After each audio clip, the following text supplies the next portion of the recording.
Ano nga yung ano? Roma 8:9.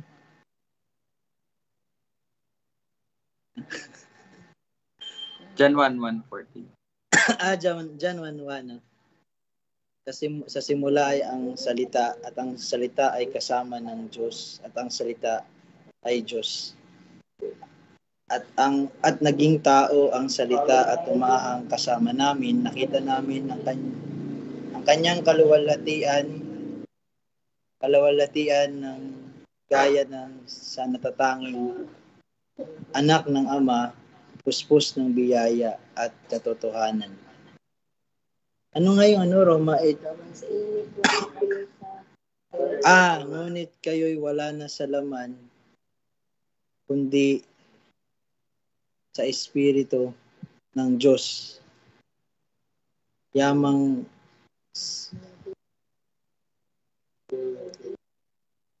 nananatili kayo. Kalimutan. Ayan. Yamang nananatili sa inyo ang Espiritu ng Diyos. At kung sino man ang walang Espiritu ni Kristo ay hindi sa Kanya. Subalit magpakatino kayo. Ay, wala pang subalit. 5:8 Subalit magpakatino kayo. Magpakatino kayo. Magbantay kayo sapagkat ang dyablo na inyong kaaway ay tulad ng isang leyong gumagala at umuungal na nag-aantay ng kanyang malalapa. Na humahanap ng kanyang malalapa. Ibang version yun na memorize ko. 1 Corinthians 12:3.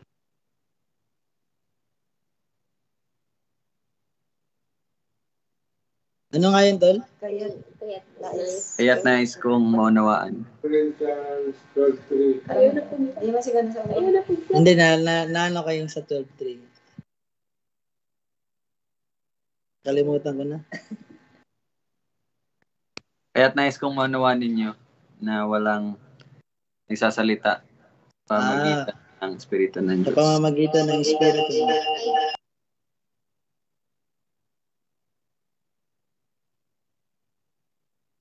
Sige daw. Sige, si Tito Bong daw.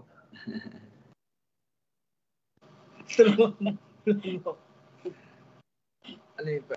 First Timothy 2:16-17. 2 Timothy po. 2 Timothy 16-17. Ang mga kasulatan ay kinasihan ng Diyos. Ang mga kasulatan ay kinasihan ng Diyos. Ang lahat ng mga kasulatan ay kinasihan ng Diyos at mapakinabangan sa pagtuturo, pagsaway at pagtutuwid at pagsasanay sa katwiran upang ang tao ng Diyos ay maging ganap, lubos at nasa kapalubos sa lahat ng mga gawang mabuti. John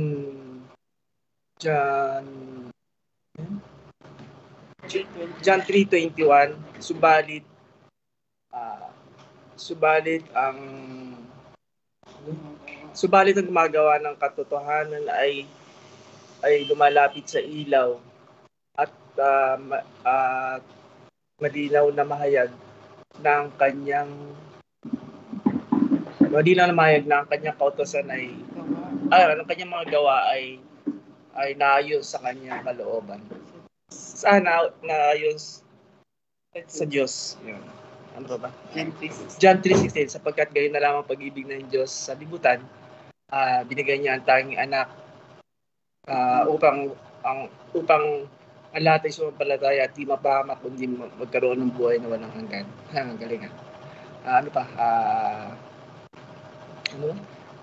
John 1:11. Subalit sa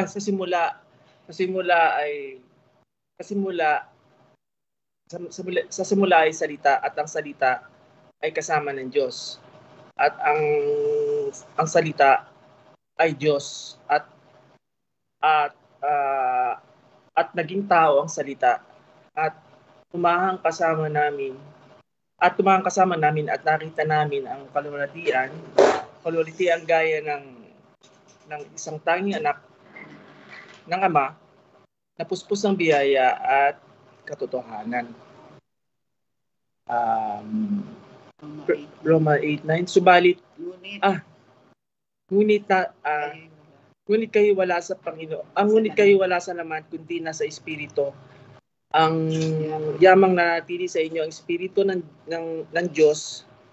Subalit wala sinumang kayo wala sa Espiritu. Sa sino man ang walang Espiritu ni Kristo, siya hindi sa Kanya. 1 Peter 5:8. Magpakatino kayo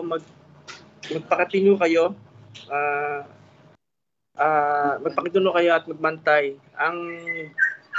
Ang diablo na inyong kaaway ay tulad ng leon na gumagala at umuungal nang mahanap ng kanyang malalapa.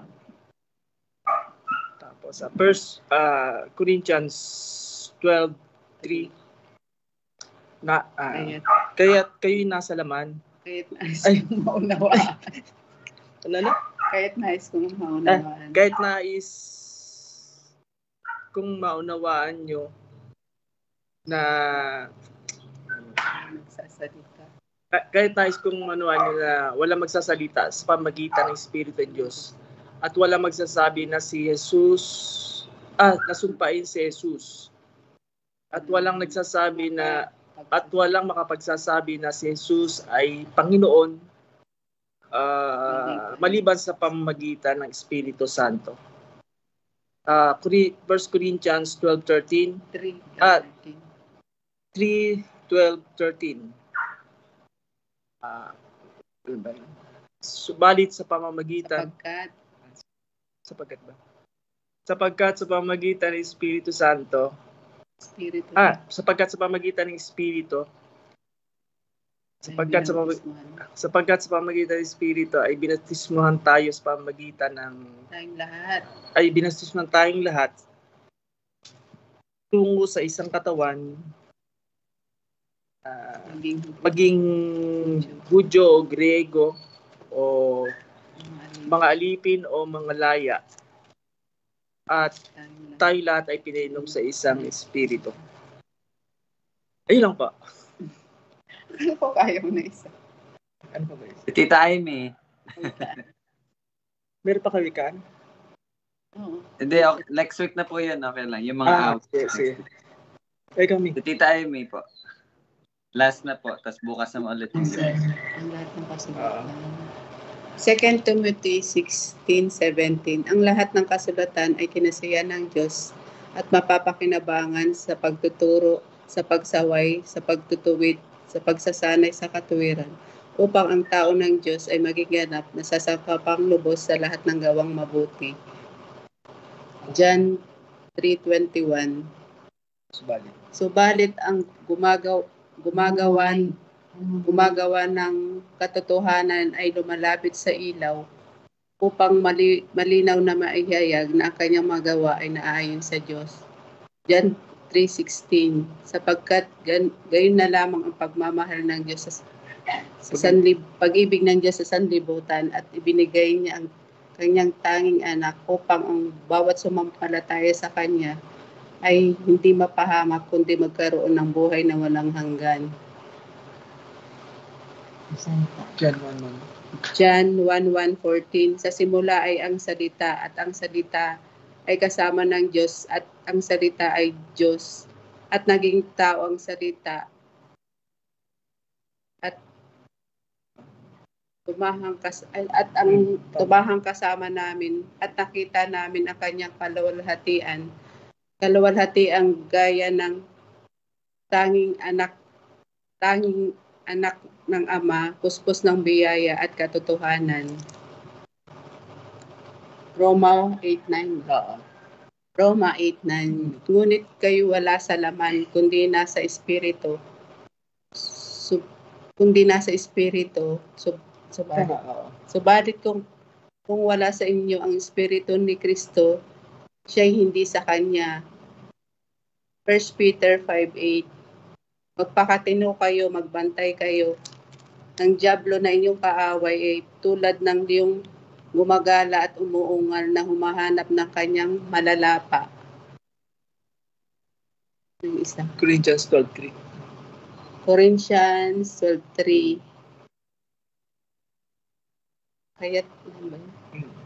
Kaya't nais kong maunawaan ninyo na walang nagsasalita sa pamamagitan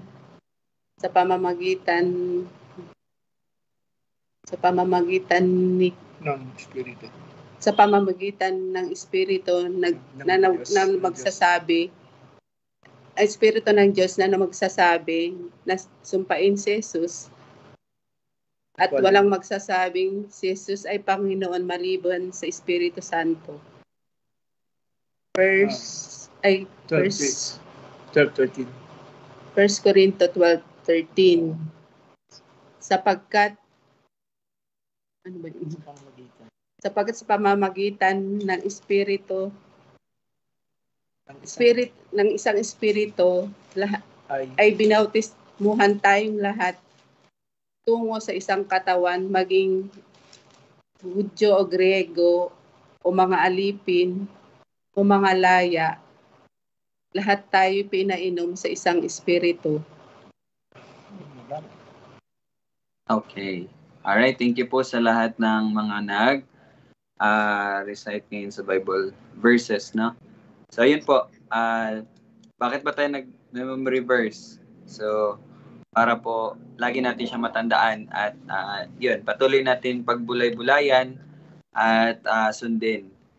Sabi nga, paano ba natin malalaman yung kalooban ng Diyos, no? Paano ba natin maisa sa pamuhay yung kalooban ng Diyos? Kasi meron akong nabasa, meron akong narinig, tapos yung nabasa niya sa book na yon, news ata, hindi book news ata. Sabi doon, namatay daw yung matanda, 95 years old na siya, namatay sa kakahintay sa kung ano yung kalooban ng Diyos. So, yun yung namatay at 95 years old sa kakahintay daw na kung ano daw yung kalooban ng Diyos, kasi hindi pa daw nagsasalita o hindi pa daw naghahayag kung ano daw yung kalooban ng Diyos. So, dapat po natin maintindihan, kasi ganito din po yung mindset namin dati no, sa previous na ministry, na kapag meron kang desisyon na gagawin, for example, work, saan ka magtatrabaho, tatandaan nyo yun, Sai, tol, no? Saan ka magtatrabaho, pati yung taong pakakasalan mo, pati yung, basta yung mga ganong desisyon, saan mag-aaral, dapat daw sa kung anong kalooban ng Diyos, tapos humingi ng mga providential, anong tawag doon? Providential, clue? Or anong tawag doon, tol? Signs, providential signs, no?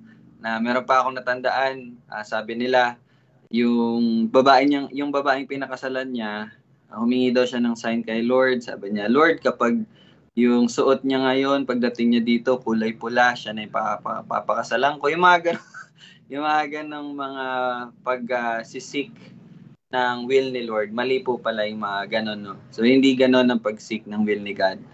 Ang pag-seek po ng will ni God is yung patuloy na pag-aaral ng salita niya, at yun, yung pagbubulay-bulay ng salita niya, at kung ano yung mga tinuturo, yun yung mga ina-apply natin sa bawat sitwasyon na ating kakaharapin. Hindi po yung maghihintay ka pa ng sign, maghihintay ka pa ng verse na magiging lahat na po ng sinasabi sa salita. Yun na po yung natin. So ito lang din, reminder ko lang din, pati po sa mga sample sa mga students at mga nagtatrabaho, huwag niyo pong isipin na ang pag-aaral at pagtatrabaho niyo ay bukod siya sa pagiging Kristiyano niyo. No. Ang pagiging Kristiyano po, lahat po ng aspeto ng buhay natin ay banal. Okay? Lahat po ng aspeto, even ng pag-aaral at pagtatrabaho. Ibig sabihin, as long as ginagawa po natin 'yon ayon sa kung ano yung tinuturo ng salita ng Diyos, ginagawa natin yun para sa kaluwalhatian niya. So hindi po ibig sabihin na nag-aaral kayo, nagtatrabaho kayo, hindi na kayo namumuhay para sa Panginoon. No, mali po yung pag-iisip na yon. But yung pagtatrabaho nyo, pag-aaral ninyo, gawin nyo siya in such a way na naayon sa salita ng Panginoon at patuloy na yun nga, yung identity natin hindi natin tinatago, hindi natin kinukubli, but ginagawa natin yung pag-aaral at pagtatrabaho ayon sa Kanya at para sa kaluwalhatian niya. So still, we are doing the will of God. We are giving glory to God. Okay? So, ayun lang po. Paalala lang sa bawat isa. Okay, so good afternoon and salamat sa Panginoon na binigyan niya tayo muli ng pagkakataon na mag-aral ng Kanyang salita. So yung pagkakatipon-tipon natin ay biyaya lamang ng Panginoon upang tayo ay sabay-sabay na mag-aral at matuto sa Kanya. So tayo po'y manalangin muna bago tayo magsimula. Let us pray. Panginoon, tunay nga po na Ikaw ang maawain at mahabagin na Panginoon. At patuloy po naming alalahanin ang biyaya mo sa amin. Unang-una, ang pagbibigay ng bagong buhay. At patuloy, Lord, na pagpapatotoo nito sa pamagitan ng pagpapabanal mo sa aming mga buhay. Dahil kami ay iyong inaring ganap na at naghihintay sa pagluluwalhati mo, O Diyos. Salamat sa pagkakataon na kami po ay pinahintulutan mo na mag-aral ng iyong salita. Salamat, O Diyos, na sa pagkakataong ito kami po ay makakarinig muli at matututo muli. At panalangin ko po na ikaw lamang ang siya magturo, ang karunungan at kaunawaan na nanggagaling sa iyo lamang, O Diyos. Salamat at lahat ng ito ay para po sa iyong kaluwalhatian, at lahat ng papuri sa iyo lamang. Tamang panalangin sa pangalan ni Jesus. Amen. Okay po, no? So magpapatuloy tayo. So share ko lang po yung screen. Sana ba tayo? Kahapon, nakapagsimula tayo sa verse 22. No? So, ayan, verse 22. Nang sumapit ang mga araw ng kanilang paglilinis ayon sa kautusan ni Moises, kanilang verse 21 pala yung kahapon. Okay. Yes, so again, verse 21, atin pong natutunan doon no yung pagtutuli, napag-usapan natin yan, even yung pangalan ng Panginoong Jesus at yung katotohanan ng salita ng Panginoon na nakikita natin dito yung pagsasakatuparan kung ano na po yung mga itinalaga at tinakda na po nung una pa. So, it's an encouragement for us na maniwala at magtiwala talaga sa Panginoon na kanyang salita ay tunay. So, lalong-lalo na kapag dumadaan po tayo sa mga pagsubok, no? At ayun nga, yung pangahawakan natin is yung siya ay tapat at ang salita niya ay tunay. So, verse 22, magpapatuloy po tayo sa verse 22. Sabi dito, nang sumapit na ang mga araw ng kanilang paglilinis ayon sa kautusan ni Moises, kanilang dinala siya sa Jerusalem upang iharap siya sa Panginoon. Okay. So, okay, sino po yung makakapag-share ng kanilang napag-aralan no, dito sa verse 22? Ano yung binabanggit dito na paglilinis? Ano yung binabanggit dito na dinala si Jesus sa Jerusalem upang iharap, no? So ano po 'yon? Parang dito natawagin. Ito yung tungkol sa paglilinis after ng mga anak ng isang babae. Na sa lalaki is from paglalaki after 7 days, then 33 days magpapatuloy. And then kung babae 14 days At Anong pwedeng din siya? Ano? siyang yung marumi siya natatawagin. Then patuloy siya until 66 days. Then nandito may bibigay na alay. Kung ikaw ay medyo nakakaangat, isang lamb ang iaalay. At kung mahirap naman, 2 bato-bato o 2 kalapati. Kasi yung isa, handog bilang sa sinusunog, and then yung isa para sa para sa kasalanan. Yan lang. Sana all nakapag-aaral ng Leviticus. Okay, amen. No, nakakatuwa po na marinig iyon. So, yes po, tama po yung binanggit ni Mother. Mababasa po natin yan sa Leviticus chapter 12. So, basahin po natin yung Leviticus chapter 12 para lang magkaroon po tayo ng ano lang naman to? Yan, 8 verses lang po. So, basahin natin yung itong sinusunod nila, no? Okay. Sige, so Sai, pakibasa daw, Sai. 1 to 8. Ang Panginoon ay nagsalita kay Moises na sinasabi, sabihin mo sa mga anak ni Israel, kung ang isang babae maglihi at mga anak ng isang lalaki, siya ay magiging marumi sa loob ng 7 araw. Kagaya ng sa mga araw ng kanyang pagkakaroon ng regla, siya ay magiging marumi. At sa ikawalong araw, ang bata ay tutuliin. Siya ay magpapatuloy sa panahon ng kanyang paglilinis sa dugo sa loob ng 33 araw. Huwag siyang hihipo ng anumang bagay na banal at huwag siyang papasok sa santuaryo hanggang sa matapos ang mga araw ng kanyang paglilinis. Ngunit kung manganak siya ng babae, siya ay magiging marumi sa loob ng 2 linggo. Gaya ng sa kanyang panahon ng pagkakaroon ng regla, siya ay magpapatuloy sa panahon ng kanyang paglilinis sa dugo sa loob ng 66 na araw.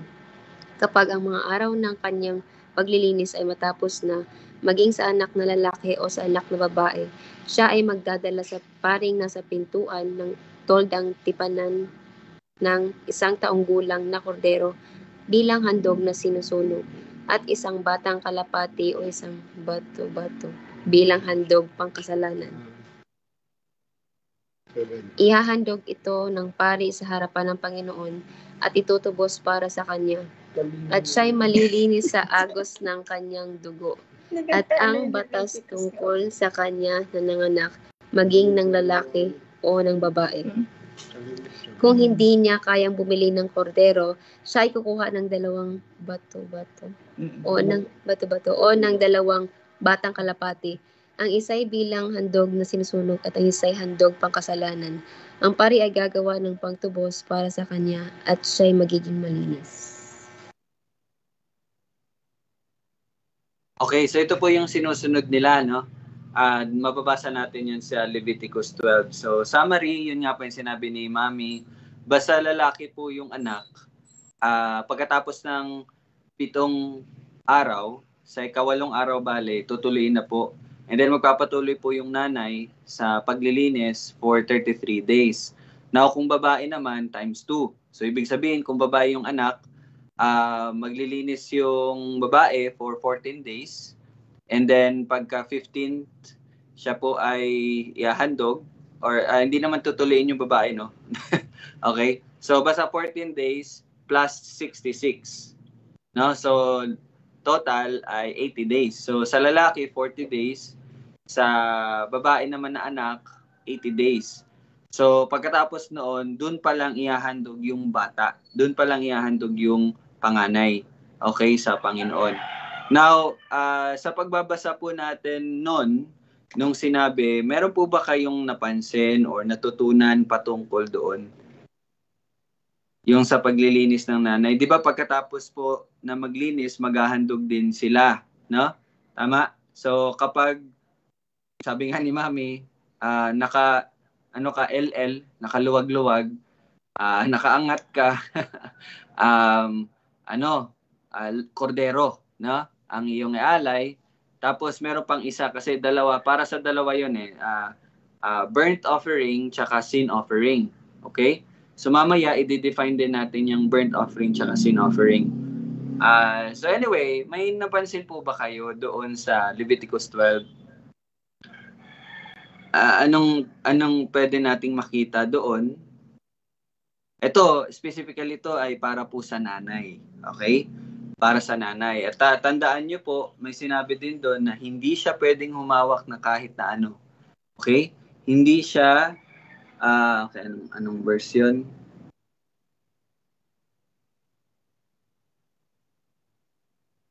Basta, nasa na yun. Hindi siya pwedeng humawak ng anumang bagay na banal. Okay. At Yes, verse 4. Sabi dito, siya magpapatuloy sa panahon ng kanyang paglilinis sa dugo sa loob ng 33 araw, huwag siyang ihipo ng anumang bagay na banal at huwag siyang papasok sa santuaryo hanggang sa matapos ang mga araw ng kanyang paglilinis. Bakit po bawal siyang humawag ng bagay na banal? Tol, ikaw nag-aaral ka ng di ba? Sa old. Baka fresh pa sa mind. Sa ngayon, kanina lang talaga ako nagsimula sa Leviticus. So, katapos ko lang ng Exodus. So, ang base lang sa naaral ko pa sa introduction pa lang ng Leviticus. So, dito ay magbibigay ang Panginoon ng mga laws o mga kautusan sa kung paano natin siya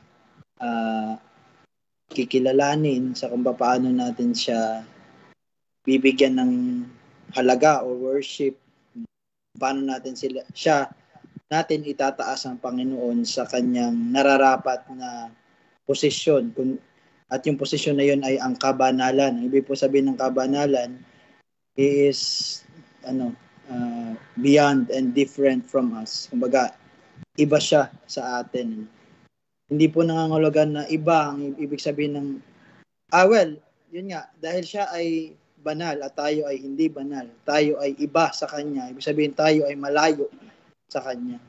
Pero sa Leviticus, nagbigay siya ng mga, yun nga, yung mga gagawin natin upang tayo ay makaharap sa kanya. So, again, para sa akin yung Leviticus is, rin siya, kumbaga, covenant of grace pa rin siya. Kasi doon pinapakita ng Panginoon na tayo ay haharap sa kanya. Yun nga lamang, ito ay magiging limitado. Paano? Meron pang boundaries. Meron pa kumbagang veil or talukbong. At kung walang pagdanak ng dugo ay walang kapatawaran ng kasalanan.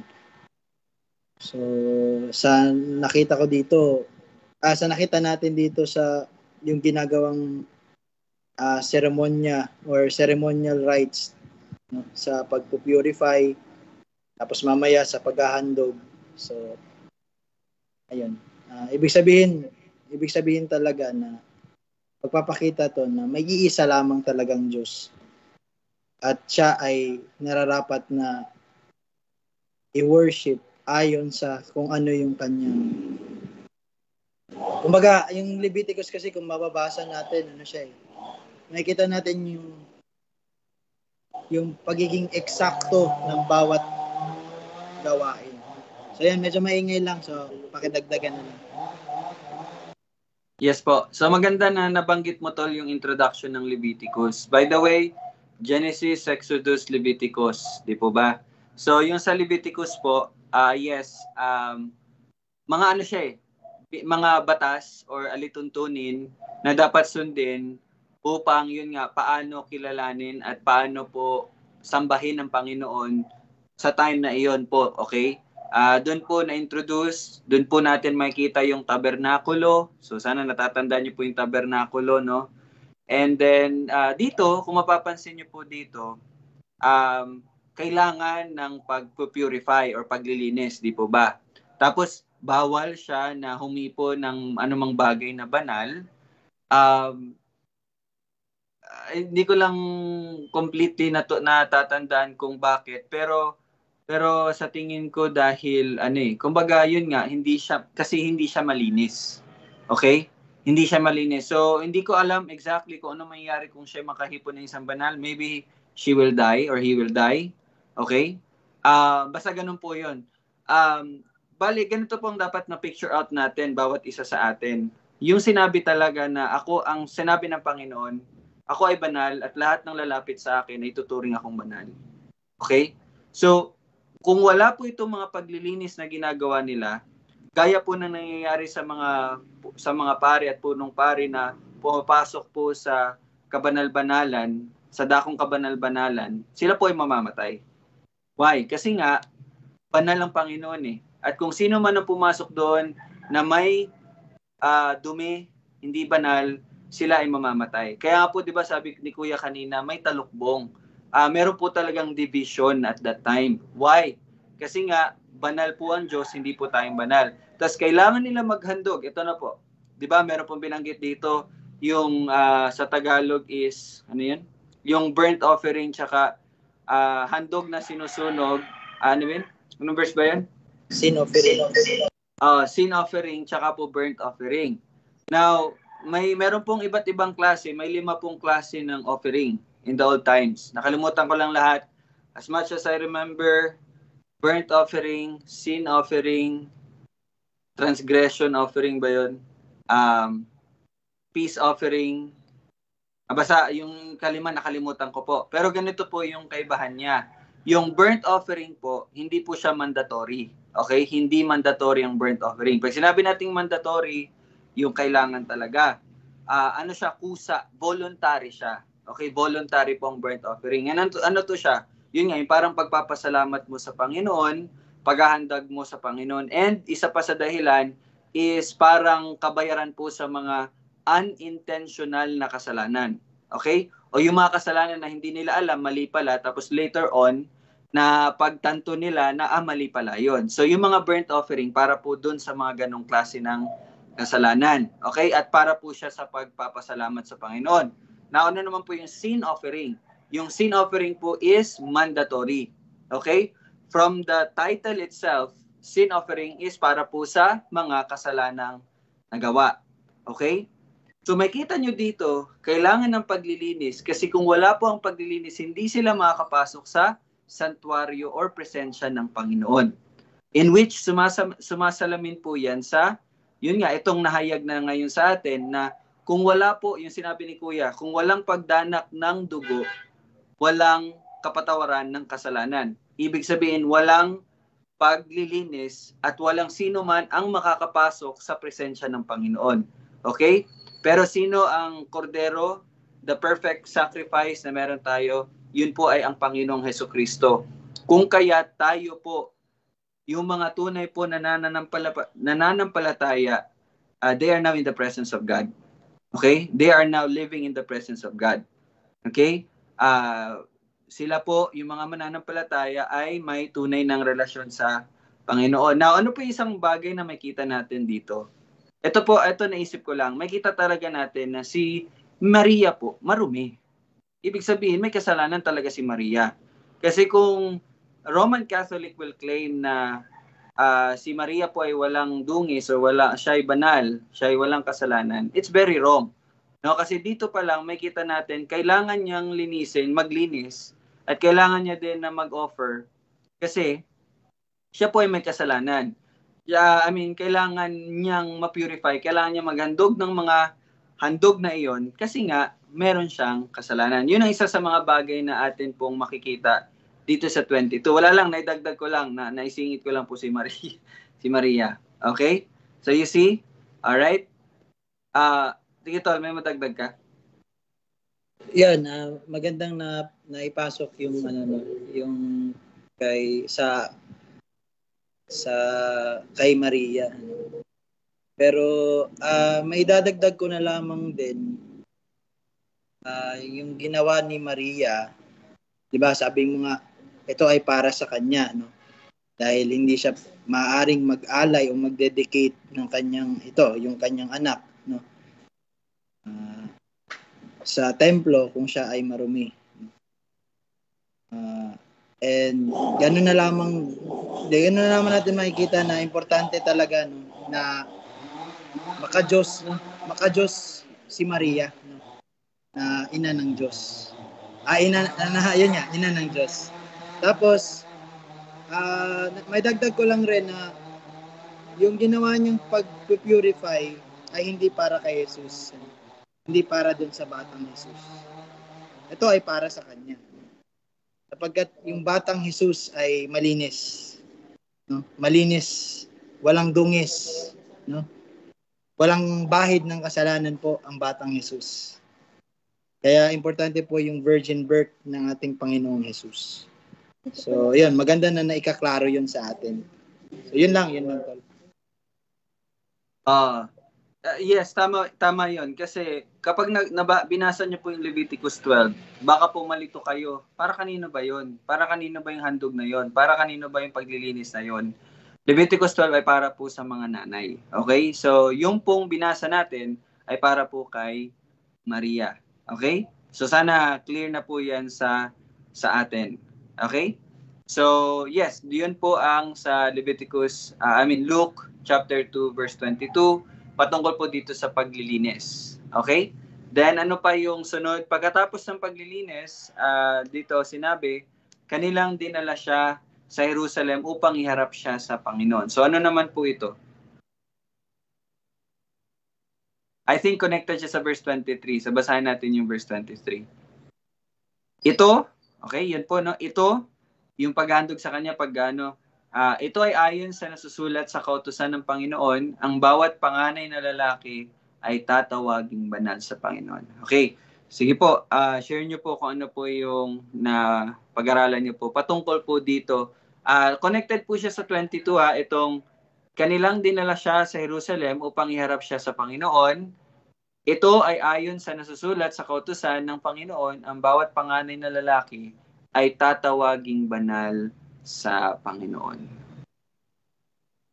Sige. Sino po? Ito din yung pagsunod nila sa kautusan. Doon sa sinabi sa Exodus 13:1-2. Exodus 13:1-2. Sige. Basahin natin, Sai. Sige, basahin natin. Exodus 13, tama. Teka lang po. Ayan, pakibasa, Sai.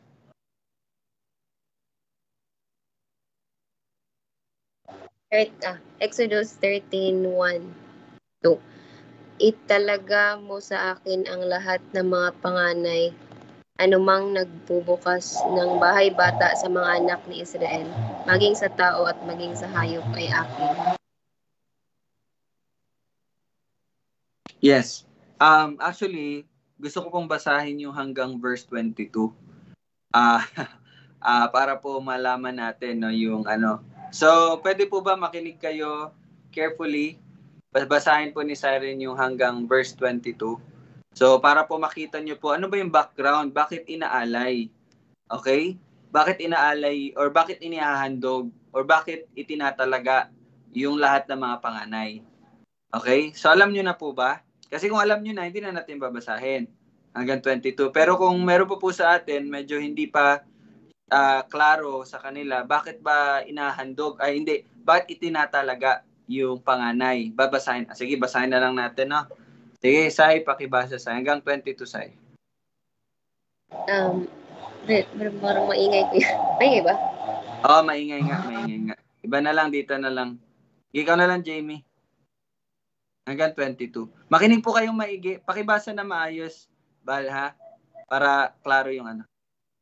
Exodus chapter 13 verse 2.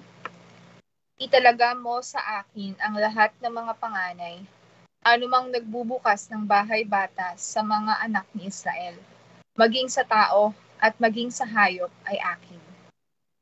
Sinabi ni Moises sa bayan, alalahanin niyo ang araw na ito na lumabas kayo sa Ehipto, sa bahay ng pagkaalipin. Sapagkat sa pamamagitan ng lakas ng kamay ay inilabas kayo ng Panginoon mula sa dakong ito. Walang kakain ng tinapay na may pampaalsa. Sa araw na ito, na buwan ng Abib, ay lalabas kayo.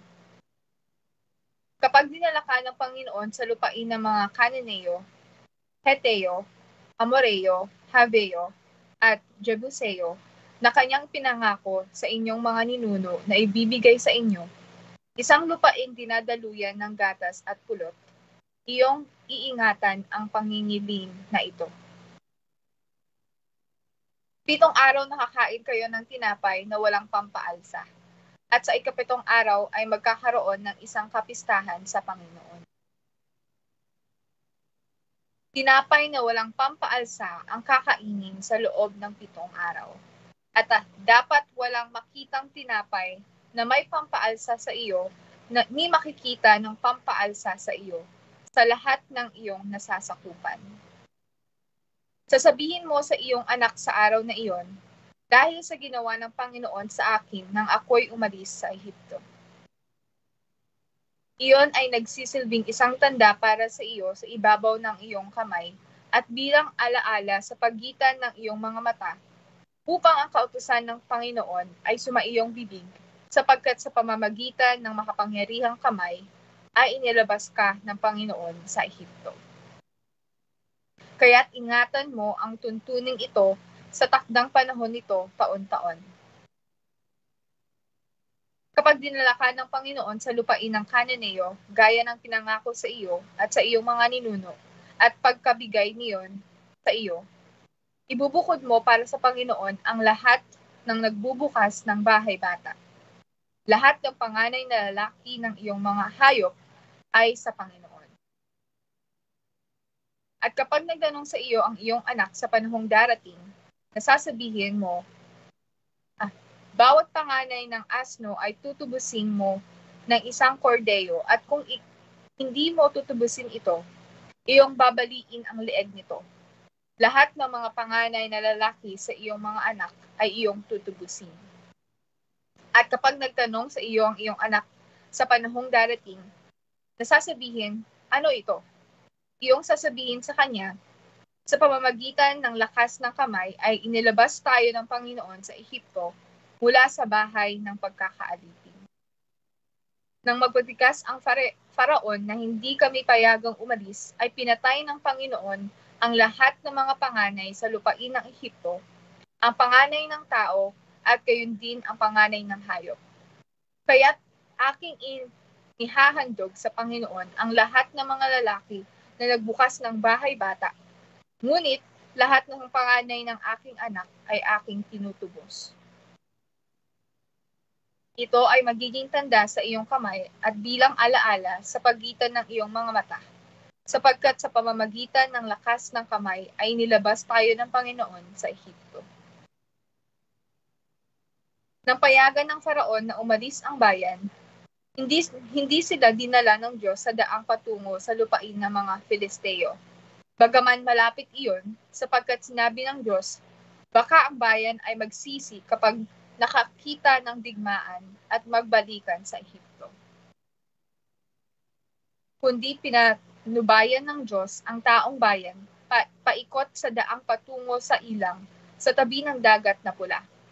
Ang mga anak ni Sorry. Okay na pala, hanggang 16 lang. Okay, hanggang 16 lang muna. Ibang na yun, story yung saan.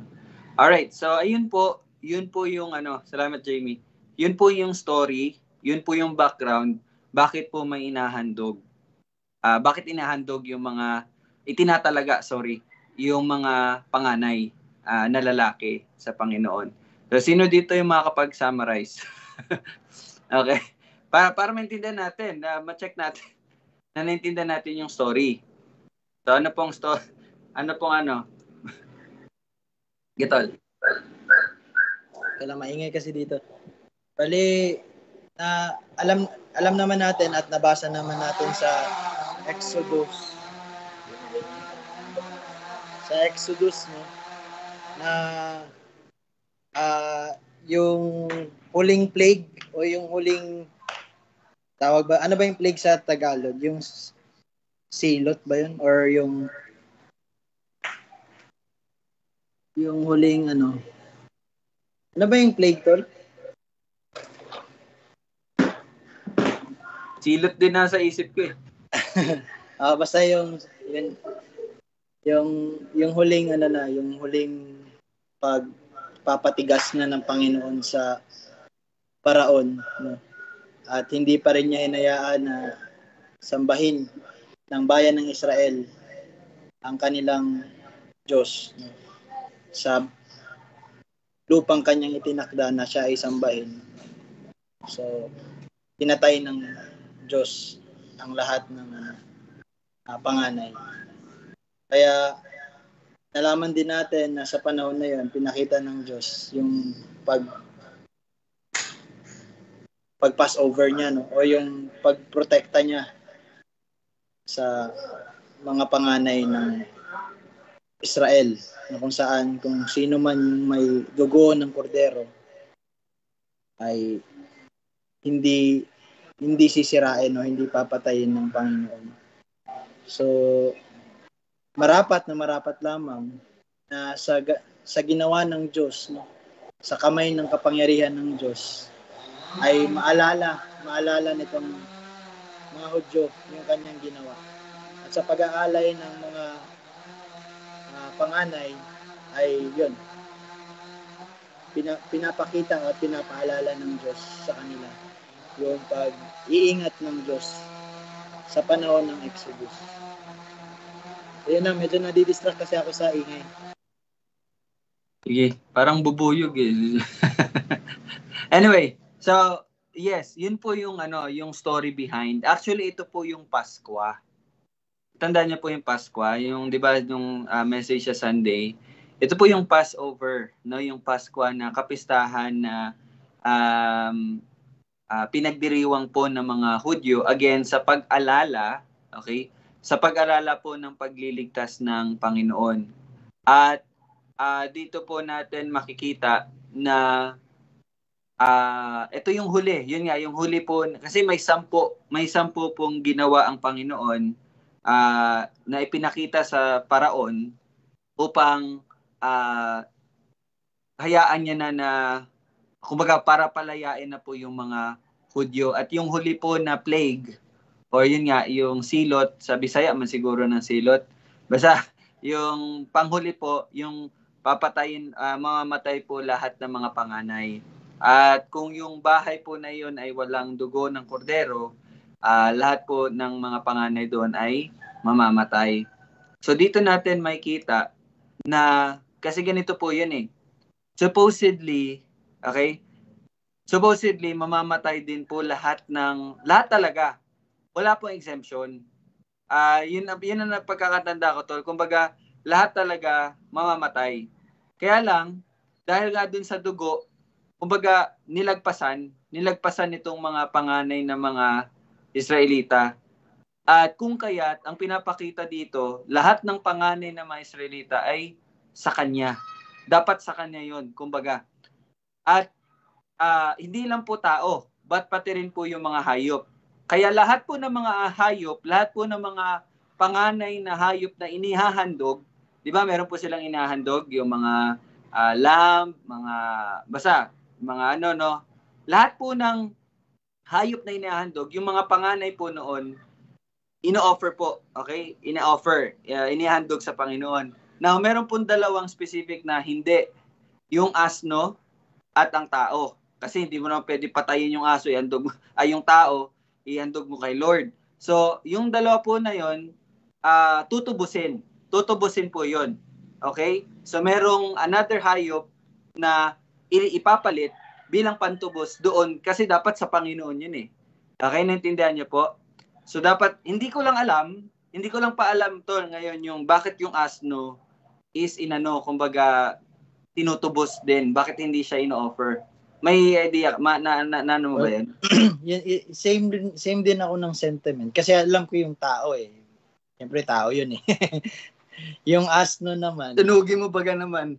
Oo, di ba? Yung asno naman, di ko pa masyadong ano yung asno. Basta alam ko, sumakay yung hari natin sa Israel sa asno. Yun lang ang alam ko eh. Pero, well, hindi ko alam. Tatanong ko muna kay Arcis Prolo, kay John MacArthur kung alam nila. Pero, yun. Doon natin maano yung concept ng yung sinabi mo yung pagtutubos o yung buyback ba. So, binibili talaga. Binibili itong mga anak. Kunyari ito, si Jesus Christ. So, sa kanya ay nag-alay ang kanyang mga magulang ng 2 turtle doves, no?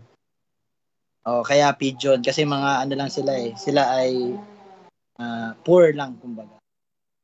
So, yun lang. Hindi ko rin hindi ko rin masyadong natanong na kung ano yung ano ng asno or donkey. Yun din yung ano ko. Tapos kung hindi naman tutubusin, babaliin yung leeg. Tama? Leeg Ibig sabihin, yung tao talaga ay image bearer ng Panginoon. Kasi hindi pwedeng patayin yung tao eh. Pero yung asno, kung wala ka naman ng pang burnt offering, di babaliin mo na yung ano. No? So, yan lang. Kasi ganito kasi ang naaral ko lang rin base dito sa pinag-aaralan natin ano. Hindi natin inaaral ang itong mga ceremonial law, no? Para lang aralin siya. Kundi makita lang rin natin na itong ceremonial law na meron noon ay wala na ngayon. So sana 'yun ang maano natin, no? Hindi na natin kailangan tong mga bagay na to. Dahil one time merong Passover, yan yung perfect lamb. So yan, nagre-raise hand si Daddy. Sige Dad. Maganda ka na to. Naalala ko lang, di ba, merong verse na ang pagbabalik niya na nakasakay siya sa asno. Kaya Yun yung sinabi ni Kuya. hindi ko narinig. Ingay kasi. Ito eh. Yun nga. Yun yung parang isa sa reference natin patungkol sa asno. Pero, sige tol. So, yung ginagawa ni Daddy, ano yan, medyo mag-iingat din tayo, no, sa mga ganyan. Kasi baka dahil ang sasakyan ng Panginoong Jesus ay yung asno. Kung hindi po talaga tayo sigurado at hindi naman natin nabasa, marahil at marilimit, pwede talaga na mali yung ganung katuruan, kumbaga. Kaya maging maging faithful talaga tayo sa pag-aaral ng salita ng Diyos. Sa English merong tawag yan, yung parang typology, yung parang si Jesus ay sa Old Testament, 'di ba? Meron siyang parang tulad ni si Joseph si Joseph ba 'yon or is a type of Christ or Samuel or basta kumbaga Joshua is a type of Christ, Melchizedek is maybe a type of Christ. Pero until na hindi siya hayagan sa salita ng Diyos, medyo dapat mag-ingat tayo sa mga ganun. So yun lang, paalala lang yun. Pero yun nga, sinabi ko rin naman kanina na basta ang alam ko lang, yung asno, yun yung sinakyan ng Panginoong Jesus, no, nung siya ay nagbalik sa Jerusalem. Yes. So yun po, sana ngayon nagiging malinaw na sa atin bakit inihahandog or itinatalaga po nila yung mga panganay. Ito po yung story, no? At what is it for us? Again, ito pong laging sinasabi dito, 'di ba? Ilang beses po sinabi dito actually sa Exodus. Ito bang parte na sa okay. ano yan? Ito ba yan? Yung parang upang maalala ninyo na sa pamagitan ng kamay ay nilabas tayo ng Panginoon sa Ehipto. So, paulit-ulit po yan sinabi. I think 3 times or 4 times ata na nabasa yun dito sa 1 to 16. In which, pinapakita po talaga dito na yun nga, yung pag-aalala po talaga, no? And yes, sinabi kanina na hindi na po ito ginagawa. Why? Kasi, ano na siya, kumbaga, na-offer na or na-kompleto na yung sinasalamin. Kumbaga, naisakatuparan na po yung sinasalamin ng pagdiriwang na ito. And that is Jesus Christ. Diba? Siya nga po ang kordero ng Paskwa. So, siguro sa atin po ay pagpapaalala sa bawat isa na again tayo po ay tinubos na sa, 'di ba tinubos sila sa pagkakaalipin sa Ehipto, in which ano talaga siya, sumasalarawan or sumasalamin po sa pagliligtas sa atin din mula sa pagkakaalipin natin. At saan tayo naalipin? Yun po ay ang sa kasalanan. At tayo malaya na doon, tayo po ay tinubos na. So, it's a reminder na hindi na po tayo pinaghaharian ng kasalanan. Bagkus tayo po'y malaya na at tayo po'y alipin na ng mga katuwiran. So yung mga pamumuhay po talaga natin, no? Ito again, it's another reminder at paalala sa bawat isa na mamuhay po tayo na ayun, laging inaalala po talaga yung ginawa ng Panginoon. Kaya nga tama talaga yung sinasabi na araw-araw po preach the gospel to yourself. Araw-araw, no? Alalahanin po natin yung magandang balita, yung pagliligtas ng Panginoon sa atin.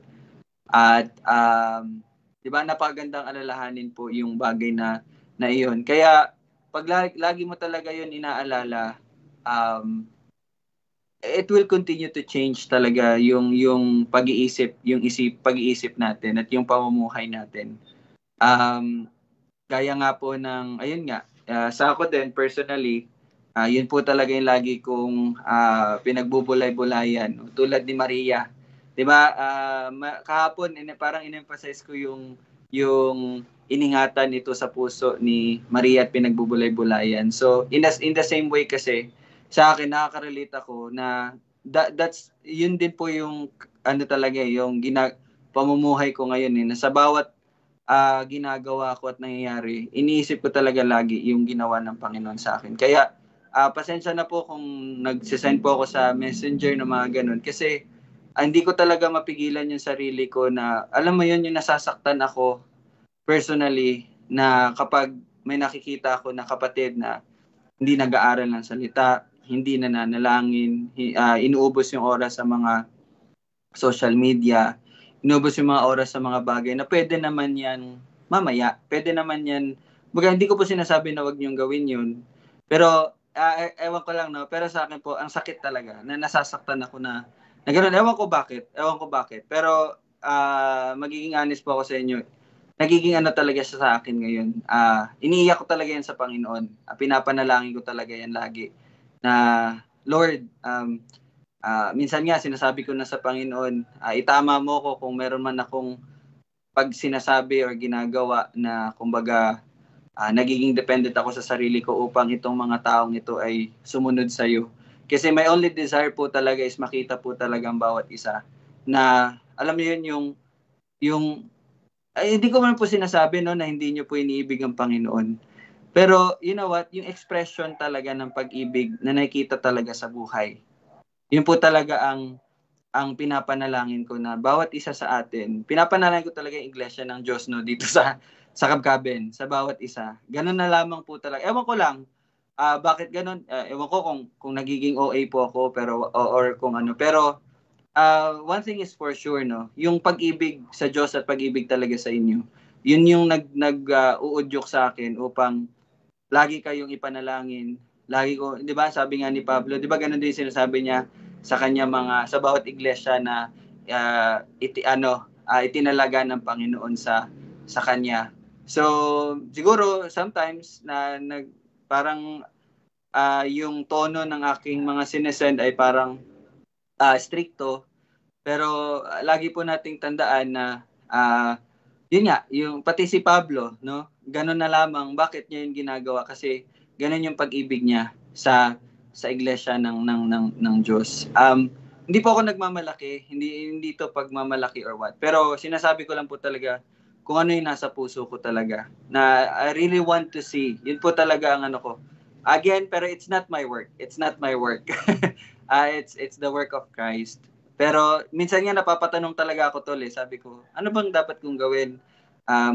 Manahimik na lang or magsabi sa kanila or yung mga ganun ba, no? Yung mga ganun. Minsan kasi baka nasosobrahan ako or what. Pero again, pasensya kung meron mang ganong ano, pero ayun po, ang punot dulo talaga nun is yung pag-ibig lamang talaga ng Panginoon. Pag-ibig sa Kanya at pag-ibig din sa inyo. So, ayun lang po ang gustong i-share. Ito, paalala, tayo po'y tinubos na ng Panginoon. Hindi na po tayo alipin ng kasalanan. Lahat tayo ay malaya na. So, salamat talaga sa Kanya. Salamat talaga sa Kanya. Ayun lang. Sige tol, baka ikaw may ano ka. So, ayun, ayun mga kapatid, no. Sama-sama tayong magkaroon ng puso na talagang, yun nga, yung mga sinend ni Rel kanina, talagang, alam niyo yung paglapit natin talaga sa ilaw, no? Pang malinaw na mahayag na ang lahat na ating ginagawa, itong pagsamba natin, I know na nandito kayo hindi para, though yes, mag-aaral, pero ang pag-aaral mo tungkol sa Panginoon ay pagsamba mo sa Kanya. Ibig sabihin, worship, pagbibigay mo ng halaga sa Kanya. No? Pinapahalaga natin ang Panginoon. At syempre, kung sino yung, yun, ano talaga siya, no? Makikita mo talaga kung sino nagpapahalaga sa Panginoon kasi siya yung talagang unang makakaramdam, no? Ng mga bagay na iyon. Na, yun nga, yung mga nababanggit ni Rel.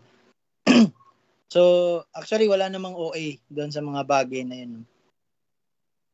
Okay na yung OA tayo sa katotohanan kaysa naman OA tayo sa mga wala namang kabuluhan, no? Yung OA tayo pagsasabihin natin, uy, you are being a Pharisee. Your words are not seasoned for mga ganun pa ang sasabihin sa iyo. Actually, yun yung OA. Kasi bakit ka mag-a-act sa bagay na hindi naman makakasira, no?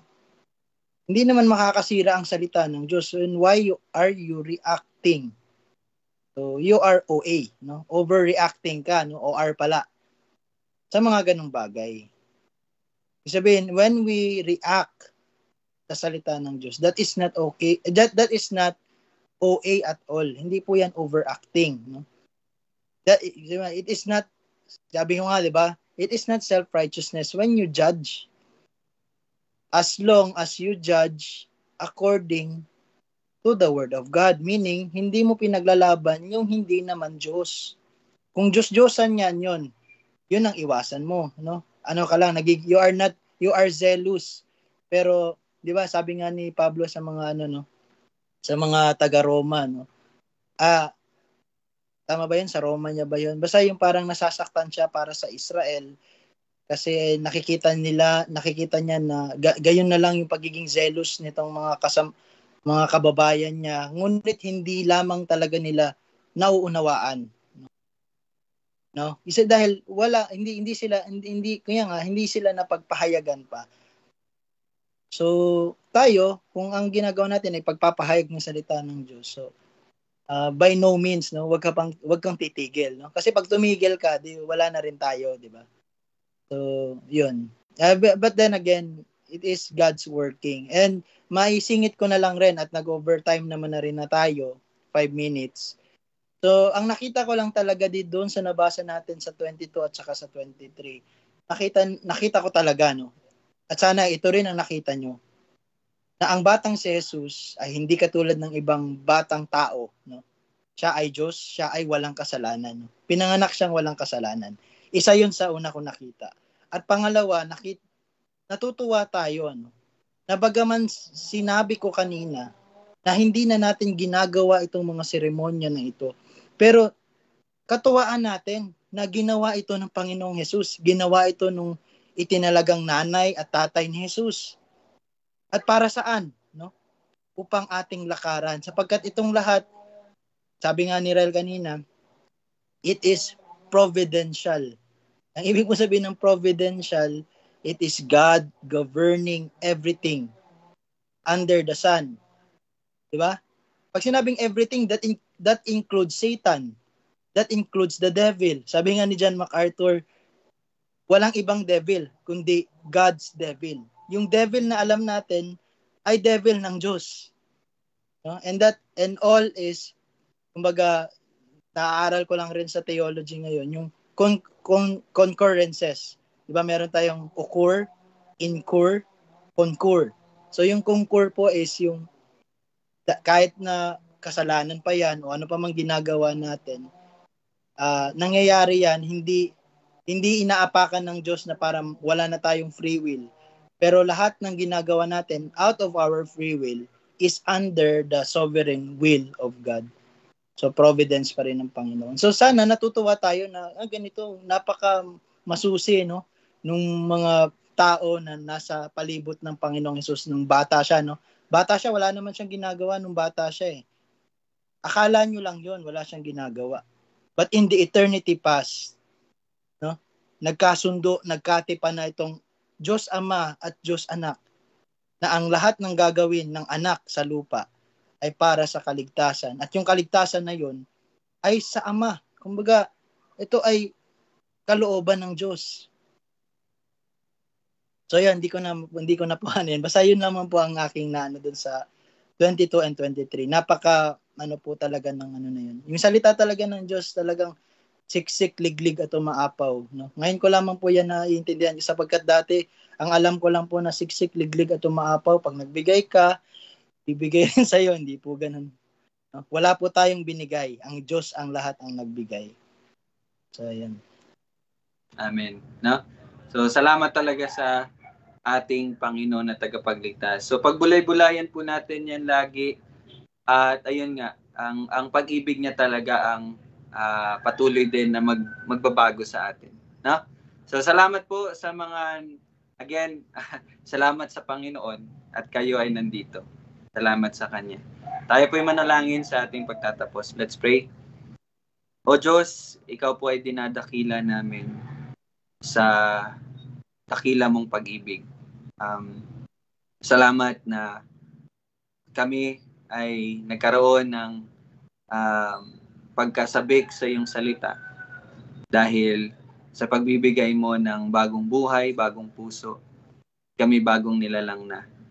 Salamat o Diyos sa patuloy mo po na pagbibigay ng karunungan at kaunawaan sa pamagitan ng iyong salita ay lalago ang bawat isa at ang bawat isa ay magiging ganap at kami po ay nasasangkapan ng lahat ng mga gawang mabuti na iyon na din pong inihanda upang ang bawat isa sa amin ay lakaran. Salamat o Diyos sa napakadakilang biyaya mo. Ikaw ay purihin, ikaw lamang. Ito aming panalangin sa pangalan ni Jesus. Amen at amen. Salamat po. Salamat sa Panginoon. See you po ulit bukas. God bless. Bye-bye.